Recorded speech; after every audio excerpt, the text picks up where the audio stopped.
Di bawah langit yang membentang luas, Papua terhampar bak sepotong surga yang dijatuhkan ke bumi. Hutan-hutan lebatnya menyimpan beribu spesies tumbuhan yang telah dikenali, dengan sekitar 9.300 diantaranya tidak ditemukan di tempat lain di dunia.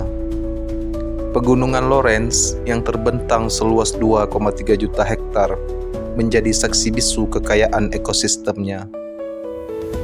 Di balik hijaunya dedaunan dan gemuruh air sungai yang mengalir tanpa henti, tersembunyi rahasia tentang kehidupan yang luar biasa.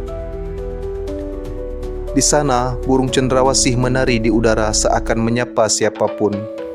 Mereka melayang dengan anggun, menandai Papua sebagai rumah keindahan yang tak tergantikan. Pulau ini bukan hanya tentang flora dan fauna, tapi juga tentang kekayaan alam yang terpendam di dalam perut buminya. Emas, nikel, dan berbagai mineral berharga yang menjadi incaran banyak pihak. Namun di tengah kemegahan itu, terselip kisah pilu yang sangat mengiris hati.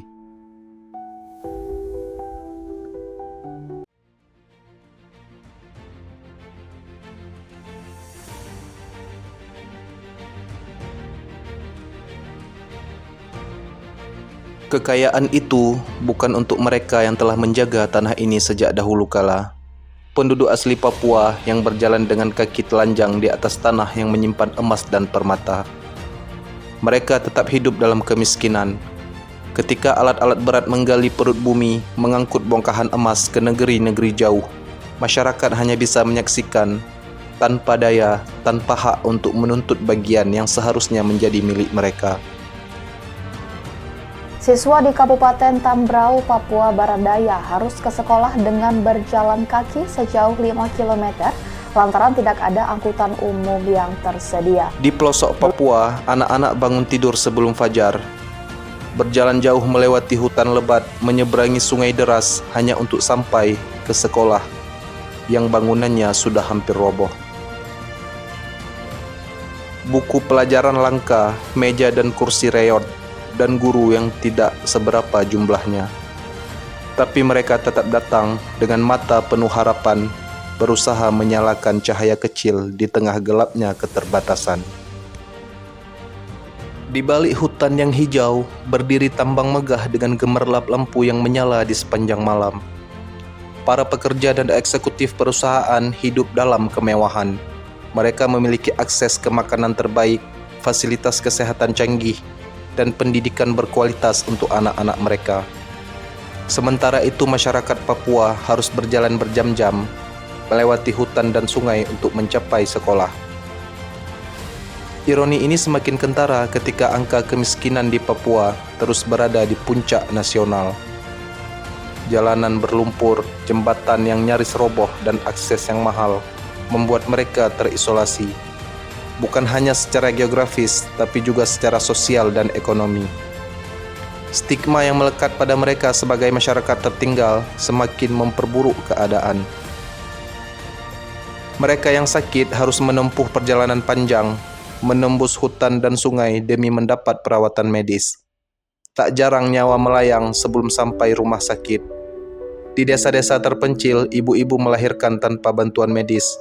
Anak-anak meninggal karena penyakit yang sebenarnya bisa dicegah. Sementara di kawasan tambang, klinik-klinik modern berdiri megah dengan peralatan canggih dan dokter spesialis yang siap siaga setiap saat. Namun, meski tertindas dan terpinggirkan, mereka tidak menyerah. Di balik luka dan penderitaan, masih ada harapan yang menyala. Generasi muda Papua bermimpi untuk bisa berdiri tegak, mendapat pendidikan yang layak, dan mengangkat derajat tanah leluhur mereka. Mereka tahu bahwa perjuangan belum berakhir. Ada kisah-kisah yang jarang terdengar tentang guru-guru yang rela mengabdi di pelosok, tentang anak-anak yang belajar dengan senter di tengah gelapnya malam, tentang ibu-ibu yang berjualan hasil kebun dengan harapan bisa menyekolahkan anak-anak mereka. Papua bukan hanya tentang derita, tapi juga tentang semangat juang yang tak pernah padam. Di tanah yang begitu kaya, masyarakat seharusnya tidak berjalan tanpa alas kaki, tidak lapar di tengah ladang emas, tidak buta huruf di tengah dunia yang terus berkembang. Papua adalah tanah harapan, harapan yang harus diperjuangkan sebelum semuanya benar-benar sirna. Papua tidak butuh belas kasihan, tapi mereka butuh keadilan. Papua tidak ingin diasingkan, tapi ingin diakui sebagai bagian yang setara.